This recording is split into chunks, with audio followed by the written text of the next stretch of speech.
There are certain promises made in desperation that history refuses to forget. In the spring of 1848, in the cotton fields of southern Louisiana, a man named Augustus Thorne stood over another man who was dying in the dirt. The dying man spoke 7 words before his last breath left him. Augustus laughed. He laughed so hard his shoulders shook. 3 months later, Augustus Thorne was found dead in his bedroom, dressed in his wedding suit, his face frozen in an expression that made the undertaker refuse to work alone with the body. The local newspaper called it a tragic heart failure. His fiancée left Louisiana the same night and never spoke his name again. The servants who found him wouldn't enter that room for the rest of their lives. What happened in those 3 months has been buried in private letters, medical records, and testimonies that were never made public until now. Before we continue with the story of Augustus Thorne and the words that may have killed him, I want to invite you to subscribe to this channel if you love stories that blur the line between history and horror. And tell me in the comments, what state are you listening from? Let's discover together if these dark chapters of American history happened near where you live. The events that followed that spring day would consume not just Augustus Thorne, but everyone connected to him, unraveling secrets that a prominent Louisiana family had kept hidden for generations. Bellerive Parish in southern Louisiana was not a large community in 1848, but it was prosperous. The parish sat along a bend in the Mississippi River where the water ran slow and dark, reflecting the moss-draped oak trees that lined the banks. Approximately 2,000 people lived within its boundaries, half of them enslaved, working the cotton and sugarcane plantations that made men like Augustus Thorne wealthy beyond measure. Augustus was 28 years old that spring, the only son of the late William Thorne, who had built the Thorne plantation into one of the most profitable estates in the region. Augustus had inherited everything when his father died of yellow fever in 1845. The land, the manor house with its white columns and wide verandas, the reputation, and the burden of maintaining it all. He was a tall man, broad-shouldered with dark hair. He kept meticulously groomed and a smile that he deployed like a weapon in business negotiations. People who knew him said he had his father's charm, but lacked his father's restraint. The Thorne estate sprawled across nearly 800 acres. The main house stood at the end of a long drive lined with live oaks, a 2-story structure with tall windows that caught the morning light. Behind it stretched the fields, endless rows of cotton that turned white in late summer, and beyond those, the quarters where the enslaved workers lived in rough wooden cabins that Augustus's grandfather had built decades earlier. There were 43 people enslaved on the Thorne plantation in 1848. Augustus knew their names the way he knew his horses' names, as property, as investments, as tools that required maintenance. Among those 43 was a man named Samuel. He was 36 years old, though he looked older. Years of labor in the Louisiana heat had carved deep lines into his face and bent his back. Samuel had been born on the Thorne plantation. His mother had died when he was young, and his father had been sold away when Samuel was 12. He never saw him again. Samuel was known as a steady worker, quiet, someone who kept his head down and his thoughts to himself. He had a wife named Ruth and 2 children, a boy of 8 and a girl of 6. They lived in one of the cabins closest to the fields. In the spring of 1848, Augustus Thorne was preparing for the most important event of his life, his wedding. He was engaged to Catherine Beaumont, the daughter of Judge Harold Beaumont, whose plantation bordered the Thorne estate to the north. Catherine was 23, educated in Charleston, accomplished in all the ways that mattered to Louisiana society. She played piano, spoke French, and carried herself with the quiet confidence of someone who had never known want. The marriage would unite 2 of the most powerful families in Bellerive Parish. The wedding was planned for June 20th, the Saturday before the summer solstice, when the days were longest and the gardens would be in full bloom. Augustus threw himself into the preparations with an enthusiasm that surprised even his closest friends. He ordered new furniture from New Orleans, had the manor house repainted, commissioned a dress from a seamstress in Baton Rouge for Catherine that cost more than most families earned in a year. He hired musicians from as far as Mobile, arranged for a feast that would feed 200 guests, and had a gazebo built in the garden specifically for the ceremony. Everything had to be perfect. Everything had to demonstrate that Augustus Thorne was not just wealthy. He was a man of vision, a man who would shape the future of Bellerive Parish. But perfection required control, and control required discipline. Augustus ran his plantation the way his father had taught him, with an iron hand wrapped in a velvet glove for those who obeyed, and naked iron for those who didn't. He believed that enslaved people needed to understand their place, that any sign of defiance or laziness had to be crushed immediately, or it would spread like disease through the quarters. Samuel understood this. He had lived his entire life under this system. He knew when to lower his eyes, when to say yes, sir, when to move quickly, and when to disappear. He had survived by being invisible, by making himself into exactly what was expected of him. But in the spring of 1848, something changed. It started with Samuel's daughter. Her name was Grace, and she had fallen ill in late March. At first, it seemed like a common fever, the kind that passed through the quarters every spring when the weather turned warm and wet. But Grace's fever didn't break. It climbed higher. She stopped eating. Her skin burned to the touch, and she began to have seizures that left her weak and confused. Ruth begged the overseer, a man named Dalton, to send for a doctor. Dalton said he would ask Mr. Thorne. Augustus refused.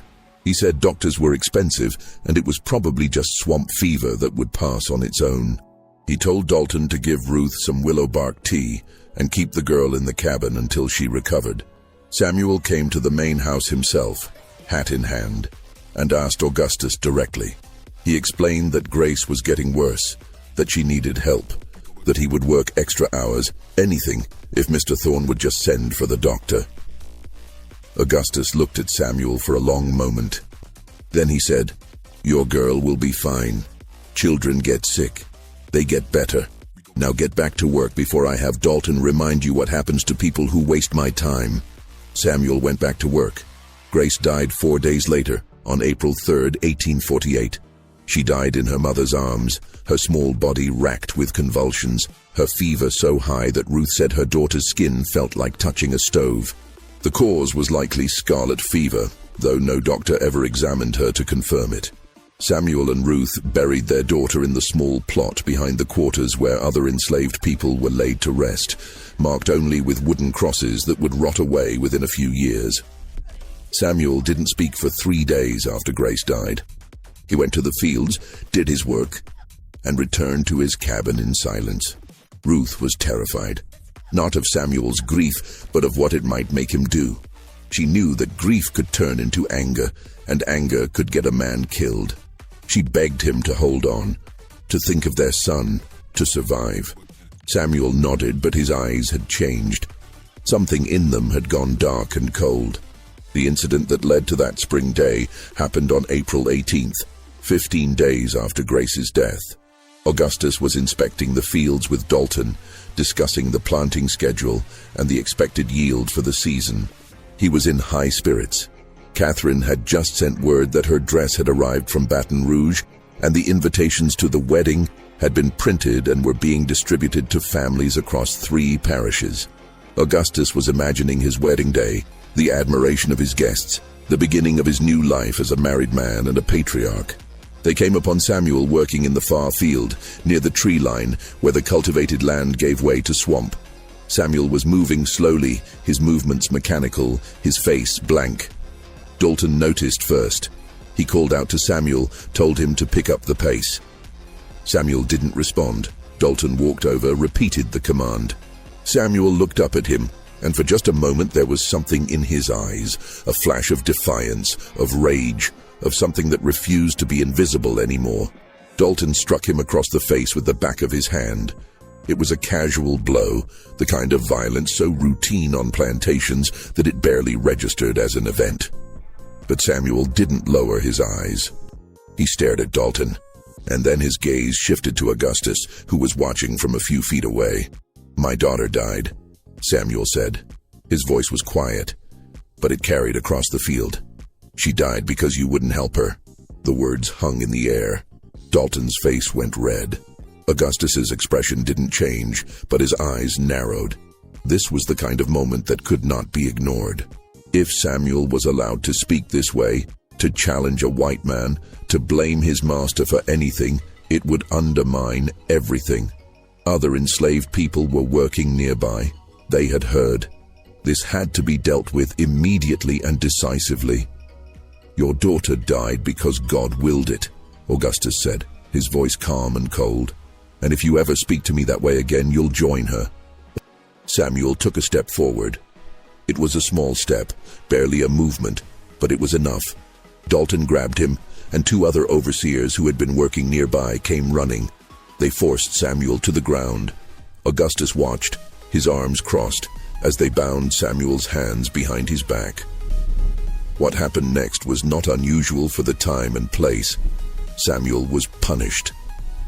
The punishment was severe, brutal enough to serve as an example, to remind everyone in the quarters what happened when you forgot your place. The details are not necessary to recount here, but the result was clear. Samuel was left broken, bleeding, and barely conscious in the dirt of the field where he had been working. Augustus stood over him as the sun climbed higher in the sky. The other enslaved workers had been ordered back to their tasks, but Augustus knew they were watching from the corners of their eyes. He needed to say something, to make this moment a lesson that would be remembered. "You brought this on yourself," Augustus said, looking down at Samuel. "You forgot what you are. Let this remind you." Samuel's eyes opened. They were unfocused, glazed with pain, but they found Augustus's face. His lips moved. At first, no sound came out. Then, with effort that seemed to cost him everything he had left, Samuel spoke. His voice was a rasp, barely audible, but Augustus heard every word. "You will not see your wedding day." 7 words, simple, direct, a statement, not a threat. Not a curse in the supernatural sense, but a prediction, a promise, a final act of defiance from a man who had nothing left to lose. Augustus stared at him for a moment. Then he laughed. It started as a chuckle, then grew into full, genuine laughter. He laughed so hard he had to wipe tears from his eyes. The absurdity of it, this broken man in the dirt making threats as if he had any power at all. It was ridiculous. It was pathetic. "You hear that, Dalton?" Augustus called out, still laughing. "He says I won't see my wedding day, as if he has any say in the matter, as if God listens to the prayers of people like him." Dalton forced a laugh, though it sounded uncertain. Augustus turned and walked away, still chuckling, shaking his head at the foolishness of it all. Samuel died that night. His body gave out from the injuries, from the heat, from the accumulated weight of 36 years of bondage. Ruth found him in the cabin when she returned from the main house, where she worked in the kitchen. He was lying on the rough wooden floor, his eyes open, his hand reaching toward the corner where Grace's small bed had been. Ruth didn't cry. She had no tears left. She closed Samuel's eyes, covered his body with a blanket, and sat with him until morning. When Dalton came to check on him, she told him Samuel was dead. Dalton nodded, made a note in his ledger, one less worker, a financial loss for Mr. Thorne, and arranged for the body to be buried next to Grace. Augustus was informed of Samuel's death while he was having breakfast. He nodded, expressed mild annoyance at the inconvenience, and went back to reading a letter from Catherine about the final arrangements for their wedding. He didn't think about Samuel again. Why would he? The man was gone. The incident was over. Life continued. But 3 days later, on April 21st, Augustus woke in the middle of the night with a pain in his chest. It felt like someone had placed a hot iron against his sternum. He sat up in bed, gasping, his hand pressed against his chest. The pain lasted for perhaps 30 seconds, then faded. Augustus lay back down, his heart racing, and told himself it was nothing. Indigestion from the rich meal he'd eaten that evening, stress from the wedding preparations, the heat. He didn't mention it to anyone. But it happened again, 2 nights later, and again, and again. The first time Augustus saw Samuel, he convinced himself it was a dream. It was April 27th, 9 days after Samuel's death. Augustus had been working in his study, going over the accounts for the plantation. The room was on the 2nd floor of the manor house with windows that overlooked the front drive and the oak trees beyond. It was late, past midnight. The house was silent except for the occasional creak of settling wood and the distant sound of frogs singing in the swamp. Augustus had been experiencing the chest pains almost nightly now. They came without warning, sharp and intense, leaving him breathless and sweating. He had started keeping a bottle of whiskey in his study, and he would drink a glass when the pain came, telling himself it helped. That night, he had just poured his 2nd glass when he heard footsteps in the hallway outside his study. Slow, deliberate footsteps, the kind that suggested someone walking with difficulty, dragging one foot slightly. Augustus looked up from his papers. The house should have been empty except for the servants sleeping in their quarters behind the main house. He stood, walked to the door and opened it. The hallway was dark. The single candle he had left burning on the hall table had gone out, though there was no draught. Augustus stepped into the hallway, holding his own candle high. "Who's there?" he called out. No answer. But at the far end of the hallway, near the stairs, he saw a shadow. It was the shape of a man, standing motionless, facing him. I said, "Who's there?" Augustus's voice was sharper now, edged with irritation and something else, something he wouldn't admit was fear. The shadow didn't move. Augustus walked toward it, his candle casting flickering light on the walls. As he got closer, the shadow seemed to recede, backing toward the stairs. Augustus quickened his pace, anger rising in his chest. If one of the servants had entered the house without permission, there would be consequences. He reached the top of the stairs. The shadow was gone. Augustus stood there, breathing hard, his heart pounding. He looked down the staircase into the darkened foyer below. Nothing. No movement, no sound. He went back to his study, locked the door, and finished the bottle of whiskey. When he finally fell asleep in his chair, he dreamed of the field, of Samuel lying in the dirt, of those 7 words spoken in a voice that seemed to come from somewhere deep underground. The next morning, Augustus told himself it had been the whiskey, the stress, his imagination. He threw himself into the wedding preparations with renewed energy, as if staying busy could keep the shadows at bay. But the incidents continued. On May 2nd, Augustus was riding his horse along the property line, inspecting the fences. It was mid-afternoon, the sun high and hot. He had just dismounted to examine a section of fence that needed repair, when his horse suddenly reared, eyes rolling white, nostrils flaring. Augustus grabbed the reins, trying to calm the animal, but the horse was terrified of something. It pulled away from him, nearly trampling him, and bolted back toward the stables. Augustus stood alone on the empty road. He looked around, trying to see what had spooked the horse. The fields stretched out on either side of him, the cotton plants still small and green. The tree line was about 50 yards away, a dark wall of cypress and oak draped with Spanish moss. And standing at the edge of the trees, barely visible in the shadows, was a figure, a man.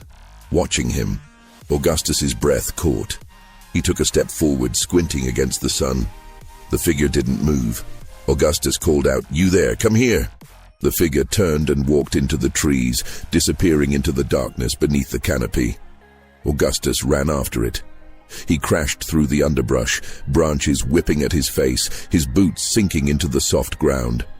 He ran for perhaps 2 minutes, his lungs burning until he burst into a small clearing. Empty. No one there. Just trees and swamp water and the sound of his own ragged breathing. He walked back to the road slowly, his clothes torn, his hands scratched and bleeding from the branches. When he reached the stables, his horse was there, still trembling, foam on its mouth. The stable hand looked at Augustus with concern and asked if he was all right. "Fine," Augustus said. "The horse spooked, that's all." But he wasn't fine. That night, the chest pains came back worse than ever. And when he finally fell asleep, he dreamed of Samuel's face, of his eyes staring up from the dirt, of his lips moving to form those 7 words over and over again. The servants began to notice changes in Augustus. He was irritable, snapping at them over minor mistakes. He looked tired, with dark circles under his eyes. He started drinking more, not just at night, but during the day. He would stand at the windows of the manor house for long periods, staring out at the fields, his expression distant and troubled.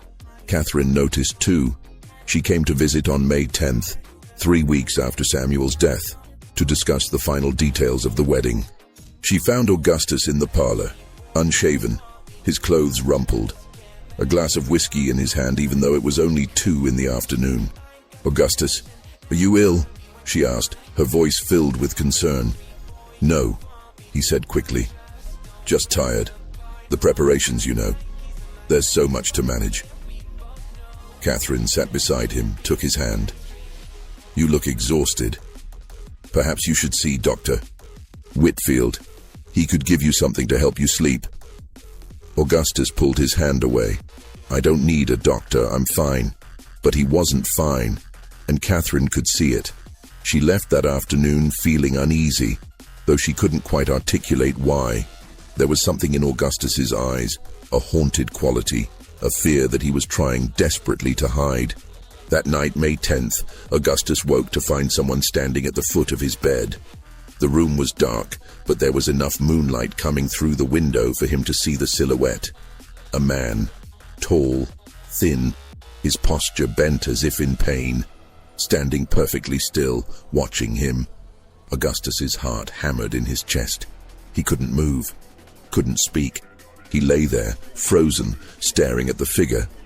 And then the figure spoke. The voice was soft, hoarse, but unmistakable. "You will not see your wedding day." Augustus screamed. He lunged out of bed, grabbing the candlestick from his nightstand, and swung it at the figure. The candlestick passed through empty air. The figure was gone. Augustus stood in his bedroom alone, gasping, the candlestick clutched in his shaking hand. He lit every candle in the room. He checked the door, locked from the inside. He checked the windows, closed and latched. There was no way anyone could have entered. No way anyone could have left. He didn't sleep for the rest of the night. He sat in a chair by the window, the candlestick in his lap, watching the door, waiting for dawn.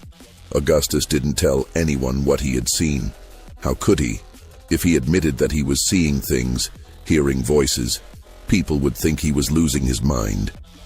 And if word got out that Augustus Thorne was unstable, it could ruin everything. The wedding, his reputation, his business relationships. So he kept silent and tried to convince himself that it was stress, exhaustion, perhaps some illness that would pass. But the incidents didn't stop. They escalated. On May 14th, Augustus was having dinner with Judge Beaumont and Catherine at the Beaumont estate. It was meant to be a pleasant evening, a final gathering before the wedding. The conversation was light, talk of the weather, the cotton crop, mutual acquaintances. Augustus tried to focus, tried to be charming and engaged, but he kept losing track of the conversation. His mind would wander, and he would find himself staring at nothing, his fork halfway to his mouth, until Catherine would gently touch his arm and bring him back. At one point during the meal, Augustus looked up and saw Samuel standing in the corner of the dining room. He was wearing the same clothes he had died in, stained and torn. His face was bruised, his eyes fixed on Augustus. No one else seemed to notice him. Judge Beaumont was talking about the upcoming harvest. Catherine was laughing at something her father had said. And Samuel stood there, silent, watching. Augustus dropped his fork. It clattered against his plate, and everyone looked at him. "Are you all right, son?" Judge Beaumont asked. Augustus looked back at the corner. Empty. Samuel was gone. "Yes," Augustus said, his voice strained. "I'm sorry. I thought I saw. It's nothing. I'm fine." But Catherine's eyes were worried. After dinner, she pulled him aside in the garden. "Augustus, please tell me what's wrong," she said. "You're not yourself. You haven't been for weeks." Augustus wanted to tell her. He wanted to confess everything. The chest pains, the shadows, the voice in his bedroom, but he couldn't. If he told her, she might call off the wedding. Her father might decide that Augustus was unfit, unstable, a bad match for his daughter. "I'm just tired," he said, forcing a smile. "Once the wedding is over and we're settled, everything will be better. I promise." Catherine didn't look convinced, but she nodded. "All right, but please take care of yourself. I need you to be well." Augustus kissed her hand and left. On the ride back to his estate, he saw Samuel 3 more times, once standing by the side of the road, once in the window of a cabin as he passed the quarters, and once in the reflection of a puddle, staring up at him from the water. By the time Augustus reached the manor house, he was shaking so badly he could barely dismount his horse. The servants had begun to talk among themselves. They noticed that Mr. Thorne looked ill, that he barely ate, that he would sometimes stop in the middle of giving an order and stare at nothing, his face pale. Some of them whispered that he was being haunted, that Samuel's spirit had come back for revenge. Others said it was guilt, that Mr. Thorne's conscience was finally catching up with him. Ruth heard the whispers. She said nothing, but there was a grim satisfaction in her eyes. She had not forgiven Augustus for letting Grace die, for killing Samuel. If he was suffering now, she thought, it was no more than he deserved. On May 18th, 1 month after Samuel's death, Augustus went to see Dr. Whitfield. He didn't want to, but the chest pains had become unbearable, and he was barely sleeping. He needed help, even if it meant admitting weakness.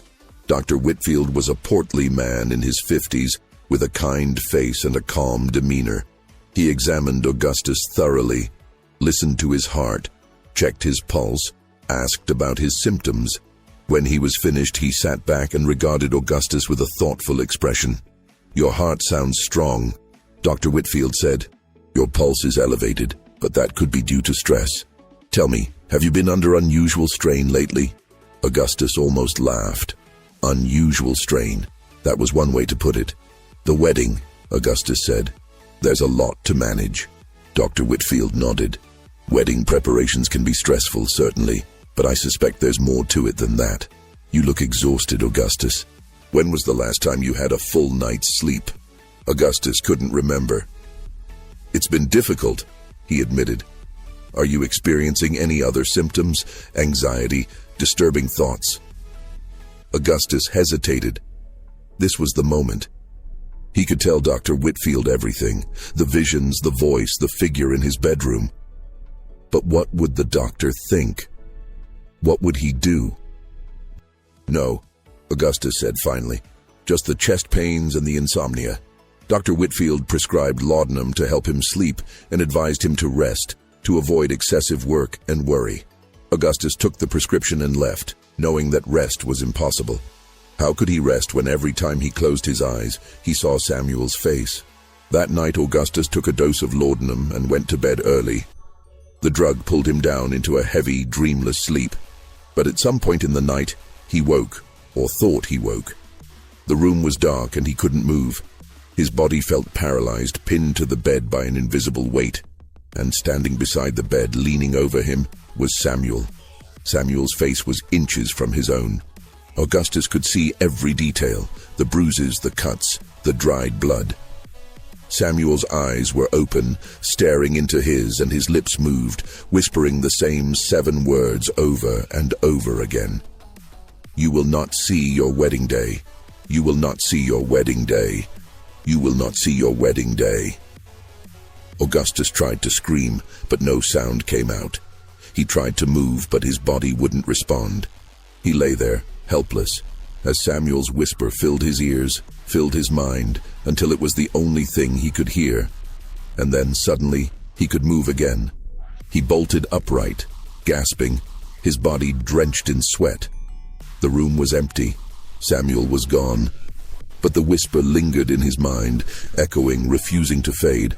Augustus didn't sleep again that night, or the next, or the next. By late May, Augustus Thorne was a shadow of the man he had been 2 months earlier. He had lost weight, his clothes hanging loose on his frame. His face was gaunt, his eyes sunken and bloodshot. He moved through the manor house like a ghost himself, jumping at every sound, staring at every shadow. The wedding was now less than 3 weeks away.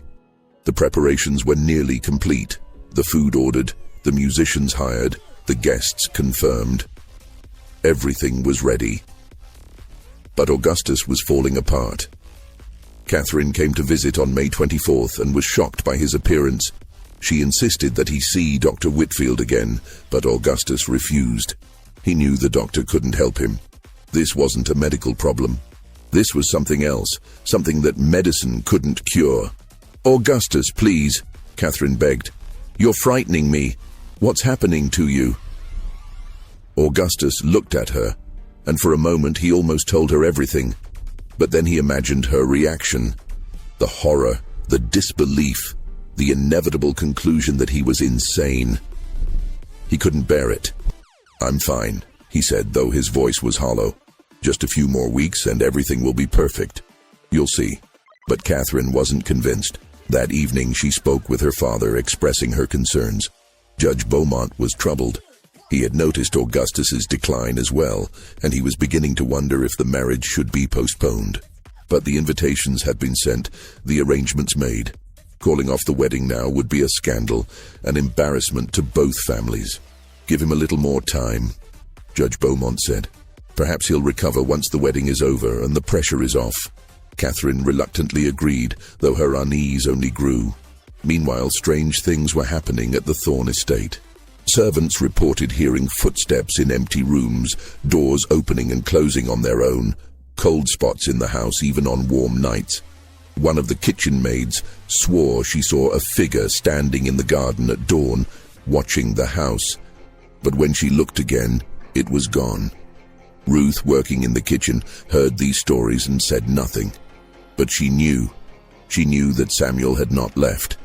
She could feel his presence, a cold anger that permeated the house like smoke. She wondered if Augustus could feel it too, if that was why he looked so haunted. On May 28th, Augustus received a letter. It was delivered by a rider from New Orleans, a sealed envelope with no return address. Augustus opened it in his study, his hands shaking. Inside was a single sheet of paper. On it, written in a careful, deliberate hand, were 7 words: "You will not see your wedding day." Augustus stared at the letter, his heart pounding. Who had sent this? Who knew about Samuel's words? He turned the envelope over, looking for any clue. But there was nothing. No signature, no indication of who had written it. He crumpled the letter and threw it into the fireplace, watching it burn, but the words were already burned into his mind. He couldn't escape them. That night, Augustus didn't even try to sleep. He sat in his study with every candle lit, a pistol on the desk in front of him. He didn't know what he was defending himself against, but he felt safer with the weapon nearby. At some point past midnight, he heard the footsteps again. Slow, dragging, coming down the hallway toward his study. Augustus grabbed the pistol, his hands slick with sweat. The footsteps stopped outside his door. "Who's there?" Augustus called out, his voice cracking. No answer, just silence.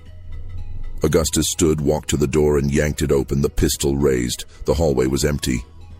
But on the floor, directly in front of his door, was a small wooden cross, the kind that marked the graves in the burial plot behind the quarters.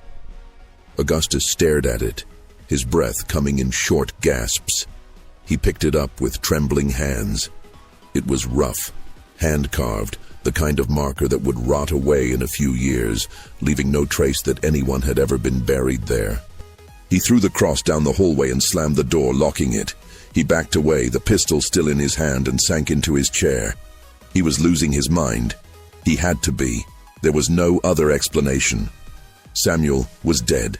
Dead people didn't walk, didn't leave crosses, didn't whisper in the dark. But if he was losing his mind, why did it feel so real? The first week of June brought oppressive heat to Bellerave Parish. The air was thick and humid, pressing down like a wet blanket. Thunderstorms rolled through every afternoon, violent and brief, leaving the ground steaming and the air even heavier than before. Augustus barely noticed the weather. He was trapped in his own private hell, a nightmare that he couldn't wake from. The visions of Samuel came almost constantly now, in mirrors, in windows, in the shadows of trees. Sometimes Samuel just stood there, watching. Other times, he would mouth those 7 words, his lips moving silently, the message clear. Augustus stopped going to the fields. He stopped meeting with his overseers. He locked himself in the manor house, moving from room to room, never staying in one place for long, as if he could outrun the ghost that followed him. The servants were terrified. They whispered that the house was cursed, that Mr. Thorne had done something terrible and was being punished for it. Some of them asked to be reassigned to work in the fields, anywhere but the main house. Dalton, the overseer, tried to maintain order, but even he was unnerved by Augustus's behavior. On June 8th, 12 days before the wedding, Catherine came to the estate unannounced. She found Augustus in the parlor, sitting in the dark, a half-empty bottle of whiskey on the table beside him. "Augustus, this has to stop," she said, her voice firm. "You're destroying yourself. Whatever is wrong, you need to tell me. We're supposed to be married in less than 2 weeks, and I don't even recognize you anymore." Augustus looked at her, and for the first time, he saw fear in her eyes. Not fear of him, but fear for him. And something inside him broke. "I'm being haunted," he said, his voice barely above a whisper. Catherine stared at him. "What?" "Samuel, the man who died. He's haunting me. I see him everywhere. I hear his voice. He told me I wouldn't see my wedding day, and I think he was right." Catherine's face went pale. She sat down slowly, her hands clasped in her lap. "Augustus, that's not possible. You're ill. You need help." "I'm not ill," Augustus said, his voice rising. "I know what I've seen. I know what I've heard. He's here, Catherine. He's in this house. He's waiting for me." Catherine stood abruptly. "I'm sending for Dr. Whitfield, and I'm going to speak with my father. We need to postpone the wedding until you're well." "No," Augustus grabbed her arm. "We can't postpone. If we postpone, people will talk. They'll say I'm weak, that I'm mad. I can't let that happen." Catherine pulled her arm free, her eyes filling with tears.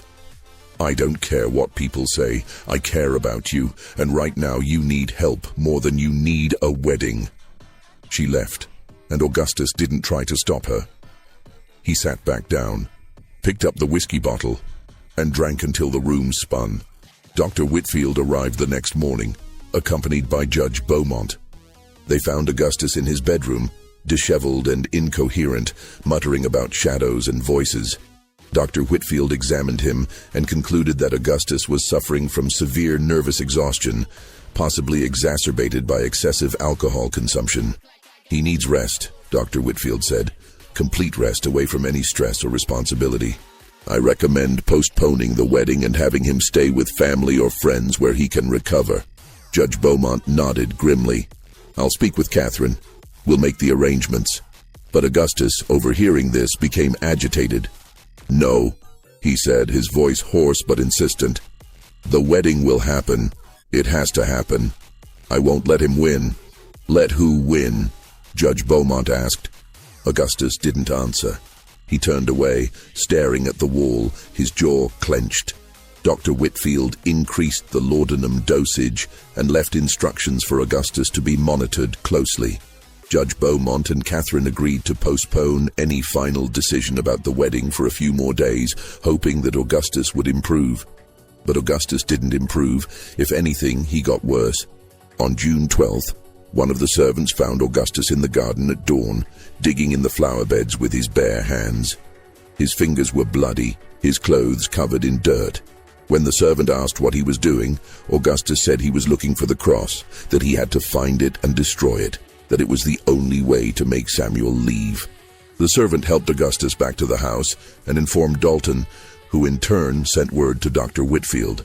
The doctor came again, sedated Augustus, and had a long, serious conversation with Judge Beaumont. "I believe Augustus is experiencing a complete nervous breakdown," Dr. Whitfield said. "He's not in his right mind. He needs to be institutionalized, at least temporarily, until he can recover." Oh, Judge Beaumont was horrified. Institutionalization would be a scandal, a permanent stain on the Thorne family name. But he also recognized that Augustus was a danger to himself. "Let me speak with Catherine," Judge Beaumont said. "We'll decide what to do." That evening, Catherine came to see Augustus one last time. He was in his bedroom, lying in bed, staring at the ceiling. She sat beside him and took his hand. "Augustus, I love you," she said softly, "but I can't marry you like this. Not when you're suffering so much. We're going to postpone the wedding. You're going to get help. And when you're well, we'll try again." Augustus turned his head to look at her. His eyes were hollow, empty. "He was right," Augustus whispered. "I won't see my wedding day." Catherine's tears fell freely now. "Don't say that. You're going to be fine. You just need time." But Augustus shook his head slowly. "It's too late. He's already won." Catherine left, her heart breaking. She told her father that the wedding had to be called off, that Augustus needed serious medical intervention. Judge Beaumont agreed and began making arrangements to send Augustus to an asylum in New Orleans. But they were too late. On the morning of June 19th, the day before what was supposed to be Augustus Thorne's wedding, the household woke to an eerie silence. The servants, accustomed to hearing Augustus moving about at odd hours, noticed that the manor house was completely quiet. Ruth, arriving early to begin preparations in the kitchen, felt a chill run down her spine. The air in the house felt wrong, cold and heavy, despite the summer heat outside. She went about her work, but her hands were shaking. At around 8 o'clock, Dalton arrived at the main house to check on Augustus. He had been instructed by Dr. Whitfield to monitor him closely, especially after the incident in the garden. Dalton knocked on Augustus's bedroom door. No answer. He knocked again, louder. Still nothing. Dalton tried the handle. The door was locked from the inside. He called out Augustus's name. Silence. A sense of dread settled over Dalton. He went to fetch one of the other servants, and together they broke down the door. The sight that greeted them would haunt them for the rest of their lives. Augustus Thorne was lying on his bed, dressed in his wedding suit. The suit was immaculate: black coat, white shirt, silk cravat, polished shoes. His hands were folded on his chest, as if he had arranged himself carefully. His eyes were open, staring at the ceiling. But it was his face that made Dalton step back, his hand over his mouth, fighting the urge to vomit. Augustus's face was frozen in an expression of absolute terror. His mouth was open in a silent scream, his eyes wide, the whites showing all around the irises. His skin was pale, almost gray, and there were deep scratches on his neck, as if he had clawed at himself in his final moments. Dalton approached slowly, his heart pounding. He reached out and touched Augustus's hand. Cold. Stiff. Augustus Thorne was dead. The servant who had accompanied Dalton ran from the room, shouting for help. Within minutes, the entire household was in chaos. Dr. Whitfield was summoned immediately. Judge Beaumont and Catherine were notified. The news spread through the parish like wildfire. Dr. Whitfield arrived within the hour. He examined Augustus's body carefully, checking for any signs of violence or poisoning. He found none. Augustus's heart had simply stopped. The official cause of death, as recorded by Dr. Whitfield, was cardiac failure, likely brought on by extreme stress and exhaustion. But Dr. Whitfield couldn't explain the expression on Augustus's face. He had seen many dead bodies in his career, but he had never seen anything like this. It was as if Augustus had died in the grip of unimaginable fear, as if he had seen something in his final moments that had literally frightened him to death. The undertaker, a man named Mr. Finch, was called to prepare the body. But when Mr. Finch arrived and saw Augustus's face, he refused to work alone. He insisted that 2 of his assistants stay with him in the room, and even then, he worked as quickly as possible, his hands trembling. "I've never seen anything like it," Mr. Finch said later to his wife. "It was like he died looking at the devil himself." Catherine was devastated.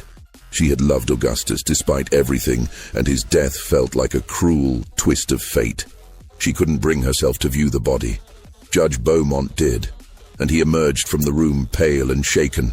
refusing to speak about what he had seen.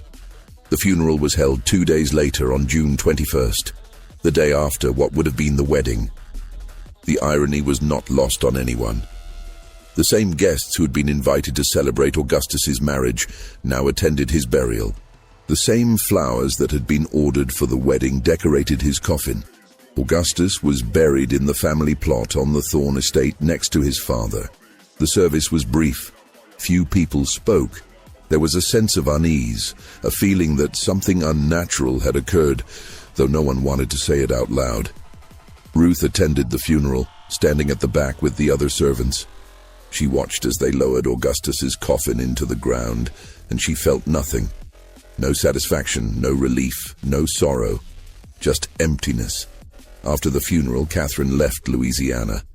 She couldn't stay in Bellerive Parish, couldn't bear the memories. She moved to Charleston to live with relatives, and she never married. For the rest of her life, she refused to speak about Augustus Thorne or what had happened to him. Judge Beaumont quietly arranged for the Thorne estate to be sold. The new owners were a family from Georgia who knew nothing of the estate's history.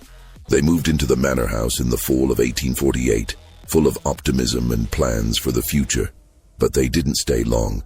Within 6 months, they reported strange occurrences: footsteps in empty rooms, doors that wouldn't stay closed, cold spots that appeared without explanation. The wife claimed she saw a figure standing in the garden at night, watching the house. The husband dismissed it as imagination, but even he couldn't deny the oppressive atmosphere that seemed to permeate the place. They sold the estate in 1849 and moved back to Georgia. The Thorne Manor House changed hands several more times over the next 2 decades, but no one stayed for long. By the 1870s, it had been abandoned, left to decay slowly under the Louisiana sun. The story of Augustus Thorne and his mysterious death became a local legend in Bellerive Parish. People whispered about it in taverns and parlors, each retelling adding new details, new interpretations. Some said it was divine punishment for his cruelty. Others said it was simply the tragic result of a man who worked himself to death. A few, usually late at night and in hushed voices, suggested that Samuel's curse had been real, that some promises made in desperation carry a power that transcends death. The truth, as is often the case, is impossible to know with certainty. The medical evidence pointed to heart failure brought on by stress. Augustus had been under immense pressure, had barely slept or eaten in weeks, had consumed excessive amounts of alcohol and laudanum. It's entirely plausible that his body simply gave out, that his heart stopped under the accumulated strain. But the timing is difficult to ignore. Samuel had said Augustus would not see his wedding day, and Augustus died the day before his wedding, dressed in his wedding suit, as if preparing for a ceremony he would never attend. Was it coincidence, self-fulfilling prophecy, or something else? Dr. Whitfield, in his private journal, wrote about the case years later. He noted that he had never seen a patient deteriorate so rapidly from nervous exhaustion, and he admitted that he couldn't fully explain Augustus's symptoms or his death. There are aspects of the human mind and body that remain mysteries to medical science, he wrote. Perhaps Augustus Thorne's guilt manifested in physical symptoms that ultimately killed him. Or perhaps there are forces in this world that we do not yet understand. Ruth lived for another 30 years after Samuel's death. She eventually gained her freedom after the Civil War and moved to New Orleans, where she worked as a seamstress. She rarely spoke about her time on the Thorne plantation, but in her final years, a neighbor asked her if she believed Samuel's words had killed Augustus Thorne. Ruth was silent for a long moment. Then she said, "I believe that some debts must be paid one way or another. Whether it was Samuel's spirit or Augustus's own conscience that killed him, I cannot say. But he died as Samuel said he would, and perhaps that's justice enough." The Thorne Manor House stood empty for decades, slowly crumbling into ruin. The fields were eventually absorbed by neighboring plantations. The quarters where Samuel and Ruth and Grace had lived were torn down, the wood used for other buildings, leaving no trace that they had ever existed. But the story persisted. In the 1920s, a historian researching plantation life in Louisiana came across references to the Thorn case in old parish records and private letters. He tried to investigate further, but found that many of the relevant documents had been lost or destroyed. What remained were fragments, a death certificate, a few letters from Catherine to her family, Dr. Whitfield's journal entries, and the testimony of descendants of people who had been there. The historian published a brief article about the case in a regional history journal, noting the unusual circumstances and the persistent local legends. He concluded that while the supernatural elements were almost certainly folklore, the psychological aspects of the case were fascinating and worthy of further study. Today, the site where the Thorn Manor House once stood is an empty field, overgrown with weeds and small trees. There's no marker, no sign that anything significant ever happened there. The burial plot where Samuel and Grace were laid to rest has long since been lost. The wooden crosses rotted away, the exact location forgotten. But on certain nights, locals say, if you stand in that field when the moon is full and the air is still, you can hear footsteps in the grass. Slow, dragging footsteps, as if someone is walking with great difficulty. And if you're brave enough to stay and listen, you might hear a voice, soft and hoarse, repeating 7 words over and over again. You will not see your wedding day. Is it the wind, the settling of the earth, the power of suggestion acting on an imagination primed by old stories? Or is it something else, something that refuses to be forgotten, a promise that echoes across the years? The answer, like so much about this story, depends on what you choose to believe. What do you think of this story? Do you believe Augustus Thorn died from guilt and stress? Or was there something more at work? Do you think Samuel's words carried a power beyond the natural world? Or was it all coincidence and psychology? Leave your comment below and share your thoughts. If you enjoyed this dark chapter of American history, subscribe to this channel, hit the notification bell, and share this video with someone who loves mysteries that blur the line between history and horror. There are more stories like this waiting to be told, more secrets buried in the past, waiting to be uncovered. See you in the next video.